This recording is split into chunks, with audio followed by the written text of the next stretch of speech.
எல்லாருக்கும் வணக்கம். நான் உங்க ஜெய். நம்ம இன்னைக்கு இந்த வீடியோல என்ன பார்க்க போறோம் அப்படின்னு பார்த்தீங்கன்னா, செல்ஃப் கண்ட்ரோல் இன் சிக்மா வெர்ஷன் பத்தி தான் பார்க்க போறோம். செல்ஃப் கண்ட்ரோல் அப்படின்னு சொல்லப்படுற விஷயம் தான் சிக்மா பீப்பிளுக்கு வந்து ரொம்ப ரொம்ப இம்பார்ட்டன்ட்டான ஒரு விஷயம். சிக்மா மேலா இருக்கலாம், சிக்மா ஃபீமேல்ஸா இருக்கலாம். செல்ஃப் கண்ட்ரோல் தான் வந்து வாழ்க்கையில ரொம்ப ரொம்ப முக்கியமா அவங்க பார்க்கறதுக்கான காரணம் என்ன அப்படின்ற மாரி பார்த்தீங்கன்னா, ஒரு வண்டிக்கு இன்ஜின் எவ்வளவு தூரம் நல்லா இருக்கணுமோ, ஒரு இன்ஜின் எப்படி நல்லா இருந்தா வண்டி நல்லா சூப்பரா ஓடுமோ, அதே மாரி தான் லைஃப் அப்படின்னு சொல்லப்படுற இந்த வெஹிக்கிளுக்கு வந்து நம்ம செல்ஃப் கண்ட்ரோல் தான் வந்து ஒரு இன்ஜின் மாரி. அந்த செல்ஃப் கண்ட்ரோல் அப்படின்னு சொல்லப்படுற விஷயத்த ப்ராப்பரா மெயின்டெயின் பண்ணா மட்டும்தான் லைஃப வந்து நல்லபடியா கொண்டு போக முடியும் அப்படின்னு சொல்லப்படுற காரணத்துக்காக தான். "தன்னை அறிந்தவன் ஆசைப்பட மாட்டான், உலகை அறிந்தவன் கோவப்பட மாட்டான்" அப்படின்ற மாரி சொல்லுவாங்க. அப்ப இந்த ஆசை, கோபம் அப்படின்னு சொல்லப்படுற இந்த 2 விஷயத்தையுமே வந்து ஜெயிக்கணும் அப்படின்ற மாரி பார்த்தீங்கன்னா, சுய ஒழுக்கமும், சுய கட்டுப்பாடும் வாழ்க்கையில ரொம்ப ரொம்ப முக்கியம் அப்படின்னு சொல்லப்படுற இந்த உண்மைய புரிஞ்சுக்கிட்டதுனால, செல்ஃப் கண்ட்ரோல் வந்து தங்களுடைய தாரக மந்திரமாவே நினைக்கிற பீப்பிள் தான் சிக்மா மேல், சிக்மா ஃபீமேலும் அப்படின்றத தெரிஞ்சுக்கங்க. நம்ம எல்லாருமே வந்து ஒரு கிங்டம் கிரியேட் பண்ணிட்டு இருக்கோம். எல்லாருமே வந்து ஒரு பெரிய அழகான ஒரு அரண்மனைய வந்து வடிவமைச்சுட்டு இருக்கோம். அதோடைய ஆர்க்கிடெக்சர் ஒர்க்கா இருக்கலாம், அதோடைய வெளிப்புற தோற்றமா இருக்கலாம், உள்ள இருக்கிற ஃபெசிலிட்டீஸா இருக்கலாம். வேற மாரி சூப்பரா நம்மளால கிரியேட் பண்ண முடியும் அப்படின்றது தான் உண்மையான விஷயம். ஒரு தாஜ்மஹால் மாரி எடுத்துக்கோங்களேன். ஒரு தாஜ்மஹால் அப்படின்னு சொல்லப்படுற விஷயம் வந்து இன்னை வரைக்கும் இவ்வளவு தூரம் பெருசா பேசப்படுறதுக்கான காரணம் என்ன அப்படின்ற மாரி பார்த்தீங்கன்னா வந்து, ஒரு காதலுடைய நினைவு சின்னமா இருக்கிறதோடு மட்டும் இல்லாம, அதோடைய வேலைப்பாடுகள், ஆர்க்கிடெக்சரல் ஒர்க் அப்படின்ற மாரி சொல்லுவாங்க. நம்ம லைஃப்ல நம்மளோட கிங்டமோட ஆர்க்கிடெக்சரல் ஒர்க் வந்து நம்ம கையில தான் இருக்கு. அந்த கிங்டம் என்ன அப்படின்ற மாரி பார்த்தீங்கன்னா, மனசாட்சி அப்படின்ற மாரி சொல்லுவாங்க. குழந்தையிலேருந்து நம்ம மனசாட்சி நம்ம கூடயே தான் இருந்துட்டு இருக்கு. ஆனா குழந்தைகளா நம்ம இருக்கும்போது, நெறைய பேருடைய இன்ஃப்ளூயன்ஸால அது வந்து தாக்கப்பட்டது. பேரண்ட்ஸா இருக்கலாம், சொசைட்டியா இருக்கலாம். ஆனா ஒரு கட்டத்துக்கு மேல நமக்கு யோசிக்கிற திறன் வந்து நமக்கு வந்து அறிவு பிறக்கும்போது, இப்படிதான் வாழ்க்கை, இப்படிதான் நம்ம கான்ஷியஸா டிசிஷன் எடுக்கணும்னு சொல்லப்படுற இந்த கிளாரிட்டிலாம் நம்மளுக்கு கிடைக்கும்போது, நம்மளுடைய கிங்டம் நம்பளே கிரியேட் பண்ணலாம்னு சொல்லப்படுற அந்த ஒரு ஓனர்ஷிப் நம்மளுக்கு வரும்போது, நம்ம கிரியேட் பண்ணலாம். நம்ம அத கிரியேட் பண்ண முடியும்னு சொல்லப்படுறது உண்மையான விஷயம். அத கிரியேட் பண்ணிட்டு இருப்பாங்க சிக்மா பீப்பிள். ஒரு இரும்பு கோட்டை மாரி கிரியேட் பண்ணி வச்சிருப்பாங்க. இந்த இரும்பு கோட்டைய வந்து எது தாக்க வரும் அப்படின்ற மாரி பார்த்தீங்கன்னா, நம்முடைய உணர்வுகள் அப்படின்ற மாரி சொல்லுவாங்க.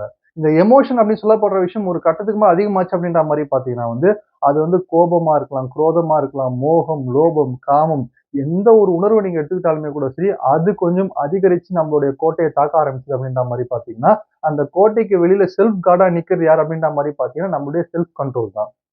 இந்த செல்ஃப் கண்ட்ரோல் மூலியமா தான் அந்த எமோஷன்ஸ வந்து கட்டுப்படுத்தி எமோஷனல் இன்டெலிஜென்ட்டா மாறிட்டு இருக்காங்க சிக்மா பீப்பிள். நெறைய பேர் இந்த செல்ஃப் கண்ட்ரோல பத்தின நாலேட்ஜ் இல்லாத நெறைய பேர் என்ன யோசிப்பாங்க அப்படின்ற மாரி பார்த்தீங்கன்னா, நம்ம அதிகமா பணம் சம்பாரிக்கணும்.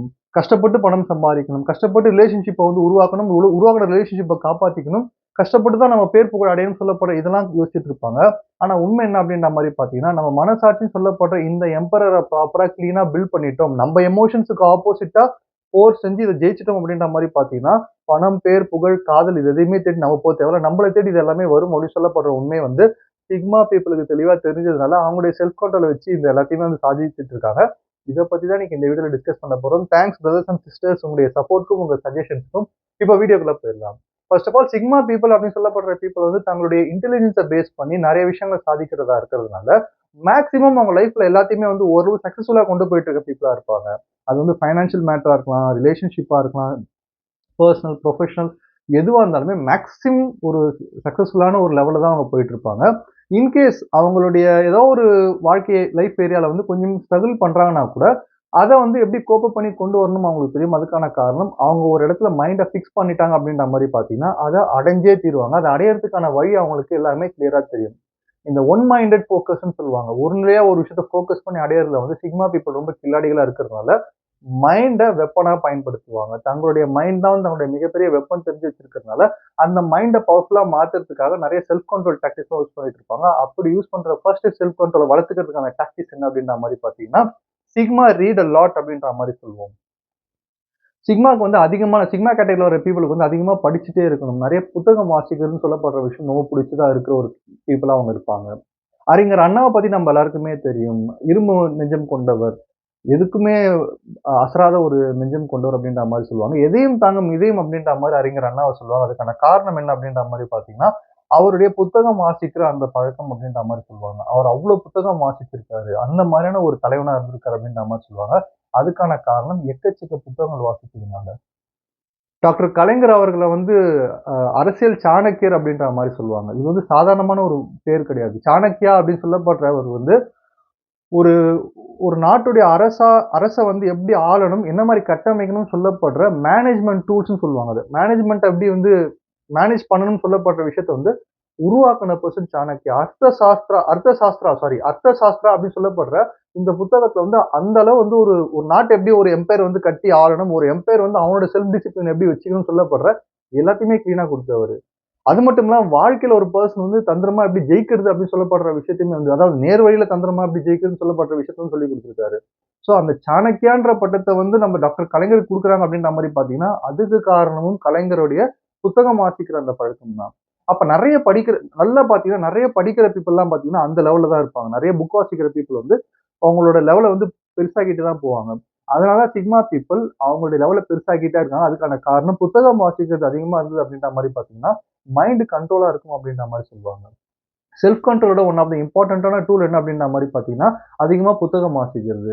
பொதுவா ஒரு பெர்சனுடைய ஒரு ஐடியாலஜியா இருக்கலாம், பிலாசபியா இருக்கலாம். அது வந்து அவருடைய வாழ்நாள் ஃபுல்லா அவர் தெரிஞ்சு வச்சுட்டு இருக்க விஷயத்த ஒரு 600 பக்கங்கள் கொண்ட ஒரு புத்தகத்து மூலியமா வெளியிடுறது மூலியமா, நம்ம அத வந்து ஒரு 1 வாரத்திலே, 1 மாதத்திலே படிக்கிறது மூலியமா நம்மளுடைய பிரெயின் எப்படி பவர்ஃபுல் ஆகுது அப்படின்ற மாரி பார்த்தீங்கன்னா, அந்த எழுத்தாளருடைய அவருடைய பெர்ஸ்பெக்டிவ் ஆஃப் லைஃப்பும் இருக்கலாம். இல்ல அவங்களுடைய அவுட் ஆஃப் பயோகிராஃபியா இருக்கலாம். அத நம்ம தெரிஞ்சுக்கலாம். டாக்டர் ஏபிஜே அப்துல் கலாம் அவர்களும் என்ன சொல்லியிருக்காரு அப்படின்ற மாரி பார்த்தீங்கன்னா, ஜெயிச்ச பீப்பிளுடைய அ கதைகள படிக்கிறத விட, தோல்வி அடைஞ்ச பீப்பிளோட கதைகள படிங்க. நீங்க எப்படி ஜெயிக்கலாம் அப்படின்றத நீங்க கத்துக்கலாம்னு சொல்லியிருக்காரு. அப்ப இத்தன விஷயங்கள் இருந்துட்டு இருக்கு. புத்தகம் வாசிக்கிறது மூலியமா வந்து செல்ஃப் கண்ட்ரோல டெவலப் பண்றது மட்டும் இல்லாம, நம்முடைய பிரெயின் பவர் வந்து இம்ப்ரூவ் பண்ண முடியும்னு சொல்லப்படுற விஷயத்த தெரிஞ்சு வச்சிருக்கிறதுனால, சிக்மா பீப்பிள் இத பண்ணி செல்ஃப் கண்ட்ரோல் வந்து அடையறாங்க அப்படின்றத தெரிஞ்சுக்கங்க. 2வது விஷயம் எத பண்றாங்க அப்படின்ற மாரி பார்த்தீங்கன்னா, sigma people never stop learning அப்படின்ற மாரி சொல்லலாம். லேர்னிங் அப்படின்னு சொல்லப்படுற விஷயத்த வந்து ஒரு ஹேபிச்சுவல் ப்ராசஸா அவங்க மாத்திக்கிறாங்க. டெய்லி பேசிஸ்ல வந்து நம்ம சாப்பிடுற மாரி, தூங்குற மாரி கத்துக்கிட்டே இருக்கணும்னு சொல்லப்படுற ஆசை. அகைன் அது வந்து புத்தகம் வாசிக்கிறதா இருக்கலாம். புதுசா ஒரு ஸ்கில்ல கத்துக்கிறதா இருக்கலாம். லிசன் பண்றதா இருக்கலாம். லிசன் பண்றதுமே நெறைய கத்துக் கொடுக்கும் நம்மளுக்கு. சுத்தி இருக்கிற மனிதர்கள நம்ம கவனிச்சா போதும். வாழ்க்கையில நெறைய கத்துக்கலாம். ஏன் இவங்க இப்படி பேசுறாங்க? ஏன் இவங்க இப்படி நடந்துக்கிறாங்க? என்ன மாரி விஷயம் போதுன்னு. அப்சர்வ் பண்ற குவாலிட்டி. இது எல்லாமே வந்து லேர்னிங்ல தான் வரும். இந்த லிசன், அப்சர்விங் எல்லாம் லிசனிங், அப்சர்விங் எல்லாமே வந்து நம்ம நெனச்சுட்டு இருக்கோம். லேர்னிங் அப்படின்னு சொல்லப்படுற விஷயம் புக் எடுத்து படிக்கணும், இல்ல ஏதாவது புதுசா ஸ்கில் கத்துக்கணும்னு. சுத்தி இருக்கிற மக்கள படிச்சாலே போதும். சுத்தி இருக்க பீப்பிள் எப்படி நடந்துக்கிறாங்கன்ற அந்த அப்சர்வேஷன் ஸ்கில் வந்தாலே போதும். நம்ம நெறைய கத்துக்கிட்டே இருப்போம். இத வந்து சிக்மா பீப்பிள் வந்து கத்து வச்சிருப்பாங்க. அதனால வந்து ஈக்யூன்னு சொல்லப்படுற எமோஷனல் குயோஷன்ட் அப்படின்னு சொல்லப்படுற விஷயத்துல வந்து ரொம்ப பெரிய ஆட்களா இருப்பாங்க. இந்த கத்துக்கிட்டே இருக்கிற சொல்லப்படுற விஷயம் வந்து புதுசு புதுசா கத்துக்கிட்டே இருக்கிறதுனால பீப்பிள ஈஸியா மேனேஜ் பண்ண முடியும். இப்ப நம்ம நெறைய கட்டங்கள்ல பார்த்திருப்போம். சில பேர் வந்து நம்மளுடைய செல்ஃப் கான்ஃபிடன்ஸ உடைக்கணுன்றதுக்காகவே சில வார்த்தைகள பிளான் பண்ணி நம்ம மேல தூக்கி அடிப்பாங்க. அது நம்ம வார்த்தைகள தூக்கி அடிக்கிறாங்கன்னு அப்படின்ற மாரி பார்த்தீங்கன்னா, வார்த்தைகளும் வந்து கற்கள் மாரி தான். மனிதர்கள வந்து அத வந்து தூக்கி அடிப்பாங்க சில பேர் மேல. அதுவும் நல்லா வளர்ற மனிதர்கள பார்த்து, ஜெயிச்சிட்டு இருக்க மனிதர்கள பார்த்து, முயற்சி பண்ணிட்டு இருக்க மனிதர்கள பார்த்து, அவங்க ஏன் முயற்சி பண்றாங்க? நம்ம ஸ்டாப் பண்ணணும்னு சொல்லப்பட்டதுக்காக, பிளான் பண்ணி அவங்க வார்த்தைகள தூக்கி அடிப்பாங்க. அதே சமயத்துல சில பேருக்கு வந்து என்ன பேசுறோம்ன்னு தெரியாம, அவங்களுடைய நாலேட்ஜ் இல்லாம, அவங்களுடைய லோ செல்ஃப் எஸ்டீமால சில விஷயங்கள் பேசிட்டு இருப்பாங்க. அப்ப இந்த 2 கேட்டகரில பேசுற மனிதர்கள் யாருன்னு நம்ம தெரிஞ்சுக்கணும். ஏன்னா எல்லாருமே வந்து வெஞ்சன்ஸோட ஒரு பெர்சனோட செல்ஃப் கான்ஃபிடன்ஸ உடைக்கணும்னு பேசுற ஆட்கள் கிடையாது. அவங்களுக்கே செல்ஃப் கான்ஃபிடன்ஸ் இல்லாம அவங்க இயல்பே அப்படி இருக்கிற ஆட்களும் இருக்காங்க. இத உணர்றதுக்கான ஒரு விஷயம் தான் எமோஷனல் கோஷன்ட் அப்படின்ற மாரி சொல்லுவாங்க. யார் உண்மையா பேசுறாங்க, யார் தெரியாம பேசுறாங்கன்னு சொல்லப்படுற அந்த விஷயத்த லிசன் பண்ணி ஒரு மனிதர புரிஞ்சுகிட்டு தான் ஆன்சர் பண்ணுவாங்க சிக்மா பீப்பிள். இதுவே அவங்க மைண்ட் ஸ்ட்ராங்கா இருக்கிறத காட்டும். பொதுவா தன்னுடைய மைண்ட் வந்து ஸ்ட்ராங்கா இருக்கு. நாங்க செல்ஃப் கண்ட்ரோல்டா இருக்கிறோம்ன்ற பீப்பிள் வந்து ரியாக்ட் பண்ண மாட்டாங்க. ரெஸ்பாண்ட் தான் பண்ணுவாங்க. இந்த குவாலிட்டிய வந்து புதுசு புதுசான விஷயங்கள லேர்ன் பண்ணிட்டே இருக்கிறது மூலியமா கத்துக்கிறதுனால, சுத்தி இருக்கிற பீப்பிள மேனேஜ் பண்ணவும் முடியும். சுத்தி இருக்கிற பீப்பிள் எந்த ஒரு இன்டென்ஷன்ல பேசுனாங்கன்னு சொல்லப்படுற விஷயத்தையும் வந்து ஈஸியா தெரிஞ்சுக்க முடியும் அப்படின்றத தெரிஞ்சுக்கங்க. ஸோ 3வது விஷயம் எப்படி செல்ஃப் கண்ட்ரோல் வந்து அவங்களுக்கு சொந்தமாக்கிக்கிறாங்க சிக்மா பீப்பிள் அப்படின்ற மாரி பார்த்தீங்கன்னா, பாசிட்டிவ் திங்கிங். பாசிட்டிவ் திங்கிங் அப்படின்னு சொல்லப்படுற விஷயத்துக்கும், செல்ஃப் கண்ட்ரோலுக்கும் நெறைய விஷயம் தொடர்பு இருக்கு. ஏன்னா வந்து இப்போ எல்லார் லைஃப்புமே வந்து ஒரே மாரி அப்வர்ட்லயே போறது கிடையாது. டவுனும் வரப்போது, அப்பும் வரப்போது. ஸோ இந்த ஏற்றத்தாழ்வுகள் நிறைந்தது தான் வாழ்க்கை அப்படின்னு நமக்கு தெரிஞ்சாலுமே, சில நேரங்கள்ல நம்ம டவுனா போகும்போது நம்மனால சில விஷயங்கள ஜீர்ணிச்சுக்க முடியாது. நம்ம ஏன் இங்க விழுந்துட்டோம்? நம்ம என்ன தப்பு பண்ணோம்? நம்ம ஏன் 4 பேர் முன்னாடி அசிங்கப்படுறோம்? நமக்கே இந்த அவமானத்த கடவுள் குடுத்துட்டாரு அப்படின்னு சொல்லப்படுற இந்த ஒரு தாட்லாம் வர இடத்துல, அந்த அந்த தாட் ப்ராசஸ மாத்திக்கிறதுக்கான ஒரு வழி என்ன அப்படின்ற மாரி பார்த்தீங்கன்னா, பாசிட்டிவ் திங்கிங் அப்படின்ற மாரி சொல்லுவாங்க. பாசிட்டிவ் திங்கிங் அப்படின்னு சொல்லப்படுற விஷயம் செல்ஃப் பிலீஃப இன்கிரீஸ் பண்ணி விட்டுடும். எந்த ஒரு சூழ்நிலையிலுமே, எந்த ஒரு மோசமான கட்டத்திலுமே, எவ்வளவு தூரம் நம்ம கீழ போனாலும், அங்கேயும் நமக்கு ஒரு சொல்யூஷன் இருந்தே தீரும். இல்லாம இருக்காது. மேல நிச்சயமா நம்மளால வர முடியும்னு சொல்லப்படுற இந்த பாசிட்டிவான விஷயங்கள் மூலியமா நடக்குது அப்படின்ற மாரி பார்த்தீங்கன்னா, அவங்களுடைய பிரெயின் ரொம்ப ஸ்ட்ராங் ஆகுது. செல்ஃப் கண்ட்ரோல் இதுல அதிகமாகுது. ஏன்னா பொதுவா வந்து ஒரு மனிதர் ஜெயிச்சுக்கிட்டே இருக்கும்போது அவங்களுக்கு பிரச்சனை கிடையாது. தோக்கும்போது மட்டும் தான் அவங்க வந்து நிறைய வலிகளையும் வேதனையும் சுமக்கிற மாதிரியான ஒரு ஃபீலிங் வரும். ஆனா யார் ஒருத்தங்க வந்து வெற்றியா இருக்கலாம், தோல்வியா இருக்கலாம், எல்லாத்தையுமே சகஜமா ஏத்துக்கிற மனப்பான்மையை வளர்த்துக்கிறாங்களோ, அவங்கனால ஒரே மாரி நேர்கோட்டுல போயிட்டு இருக்க முடியும். சமயோஜித புத்தின்னு சொல்லப்படுற விஷயத்தையும் வளர்த்துக்க முடியும்னு சொல்லப்படுற உண்மையான விஷயம். நீங்க உங்க வெற்றிய வந்து பெருசா மார்க்கெட்டிங் பண்ணாதீங்க. உங்க தோல்வி உங்கள வந்து பாதிக்காது. நீங்க சந்தோஷமா இருக்கிறத வந்து அட்வர்டைஸ் பண்ணி எல்லாருக்குமே காட்டாதீங்க. நீங்க கஷ்டப்பட்டீங்கன்னா, அது உங்களுக்கு வந்து பிரச்சனையே குடுக்காது. இதுதான் கான்செப்ட். ஒரு பாசிட்டிவ் திங்கிங்க்கு. நீங்க வந்து எப்படி இருக்கீங்களோ, எல்லா நிலைமையிலுமே வந்து ஒரே மாரியான மனிதரா நீங்க வாழ கத்துக்கிட்டீங்கன்னா, ஆட்டோமேட்டிக்கா உங்களோட செல்ஃப் கண்ட்ரோல் வேற லெவல்ல பூஸ்ட் ஆகும் அப்படின்றது தான் சிக்மா பீப்புளோட ஒரு ஃபார்முலா அப்படின்றத தெரிஞ்சுக்கங்க. ஸோ 4வது விஷயம் என்ன அப்படின்ற மாரி பார்த்தீங்கன்னா, இது ரொம்ப இம்பார்ட்டன்டான விஷயம். லஸ்ட் மெயின்டனன்ஸ் அப்படின்ற மாரி சொல்லுவாங்க. சிக்மா பீப்புள பொறுத்தவரைக்கும் சிக்மா மேலா இருக்கலாம், சிக்மா ஃபீமேல்ஸா இருக்கலாம். லஸ்ட் அப்படின்னு சொல்லப்படுற விஷயம் மோகம்னு சொல்லுவாங்க. மோகம் அப்படின்னு சொல்லப்படுற விஷயம் வந்து ஆப்போசிட் ஜெண்டர் மேல ஏற்படுற விஷயம் மட்டும் மோகம் கிடையாது. நம்ம ஃபுட் மேல ஆசைப்படுறதும் மோகம் தான். ட்ரிங்கிங் ஹேபிட்டா இருக்கலாம். நம்மளுடைய அகைன் செக்சுவல் ஆக்டிவிட்டி எதுவா வேணா நீங்க எடுத்துக்கலாம். எதெல்லாம் வந்து உங்கள அரெஸ்ட் பண்ணுதுன்னு பாருங்க. எதுக்கெல்லாம் நம்ம அடிமையா இருக்கோம் அப்படின்றத பாருங்க. எதுக்கெல்லாம் நம்மளோட மனசு அடிமையாகுதோ அது எல்லாமே லஸ்ட் தான். எல்லாத்தையுமே வந்து நம்மனால நம்ம கண்ட்ரோல் எடுக்குது அப்படின்ற மாரி பார்த்தீங்கன்னா, அது லஸ்ட் அப்படின்ற மாரி சொல்லுவாங்க. இத மெயின்டெயின் பண்ணுவாங்க சிக்மா பீப்பிள். அப்ப என்னப்பா ரொம்ப புனிதமான மனிதர்களா எதுவுமே தொடாம உலகத்துல இருக்கிற விஷயங்கள என்ஜாயே பண்ணாம வாழ்வாங்களான்னு கேட்டீங்கன்னா, நான் அப்படி சொல்ல வரல. சிக்மா பீப்பிள பொறுத்தவரைக்கும் அவேர்னஸா, கான்ஷியஸா என்ஜாய் பண்ணுவாங்க. ஓ! என்ஜாய் பண்ணுங்க. ஆனா நீ என்ன பண்றன்னு தெரிஞ்சு பண்ணுப்பா அப்படின்ற மாரி தான் அவரோட ஃபார்முலா. சத்குரு கூட அவருடைய ஸ்பீச்ல வந்து ஒரு விஷயம் சொல்லியிருப்பாரு. என்ன அப்படின்ற மாரி பார்த்தீங்கன்னா, ஆல்கோஹால் குடிக்கிற மனிதர்கள் வந்து அவங்களுடைய கவலைகள மறக்கிறதுக்காகவும், இல்ல வந்து ரொம்ப கொண்டாட்டமா இருக்கிறதுக்காகவும் ஆல்கோஹால் குடிச்சு ஒரு மாரி ஒரு ஒரு ஒரு ஃபீல் வருது, ஒரு போதை வருது, ஒரு ஜாலியா என்ஜாய் பண்றாங்க. ஆனா அந்த போதை அப்படின்னு சொல்லப்படுற விஷயம் வந்து அவங்கள வந்து டவுன் ஆக்கிக்கிட்டே வருது.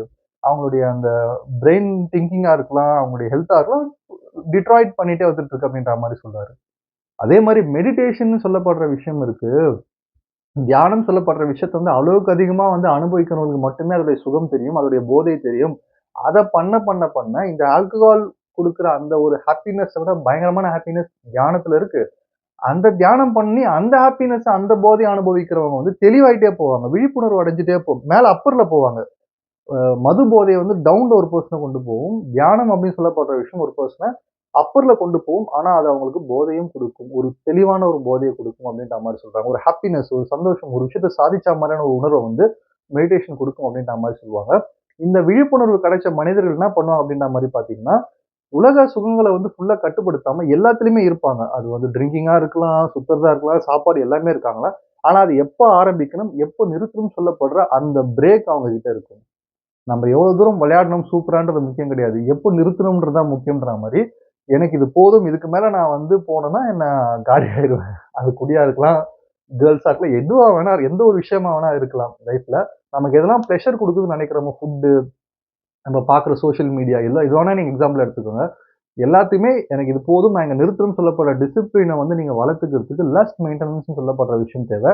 அத வந்து சிக்மா பீப்பிள் செய்றது மூலியமா செல்ஃப் கண்ட்ரோல் அந்த கான்ஷியஸா செய்ற விஷயம் அவங்க செல்ஃப் கண்ட்ரோல் ஆக்குது அப்படின்றத தெரிஞ்சுக்கங்க. ஸோ 5வது விஷயம் ஏதோ சிக்மா பீப்பிள்ஸ் பிளானிங் அப்படின்ற மாரி சொல்லுவாங்க. ஒரு நல்ல பிளான் 80% நீங்க சக்சஸ் அடைஞ்சிட்டீங்கன்னு அர்த்தம். மிச்சம் 20% தான் நீங்க அத எக்ஸிக்யூட் பண்ண போறீங்க. இப்போ பிளானிங் அப்படின்னு சொல்லப்படுற விஷயம் ரொம்ப முக்கியம். அப்ப பிளானிங்னா என்னப்பா? எங்க ஃபியூச்சர் நாங்க பிளான் பண்றத பத்தி பேசுறியா? இல்ல வேற லெவல்ல பெருசா வந்து சாதிக்கணும், பிசினஸா இருக்கலாம். இல்ல படம் அந்த பிளானிங்க சொல்ல. டெய்லி நம்ம சாப்பிடுற சாப்பாட்ட பிளான் பண்ணலாம். டெய்லி நம்ம எவ்வளோ நேரம் தூங்கணும்னு சொல்லிட்டு பிளான் பண்ணலாம். நம்மளுடைய டெஸ்க் வீட்ல இருக்கிற டெஸ்க்ல எவ்வளோ புக்ஸ் வச்சுக்கணும், இல்ல என்னென்ன பொருள் இருக்குன்னு சொல்லப்படுறத பிளான் பண்ணலாம். மினிமலிசம். ஸோ அந்த பிளானிங் சொல்லப்படுற பிளானுன்னு நம்ம டக்குன்னு பெருசா யோசிக்கிறோம். ஓகே இத பிளான் பண்ணணும், அத பிளான் பண்ணணும். ஆனா பிளானிங் சொல்லப்படுற விஷயம் லைஃப்ல ஒரு ஒரு செகண்டும் நம்மளுக்கு வந்து ஒரு ஒரு பைசா ஒரு ஒரு ரூபா மாரி.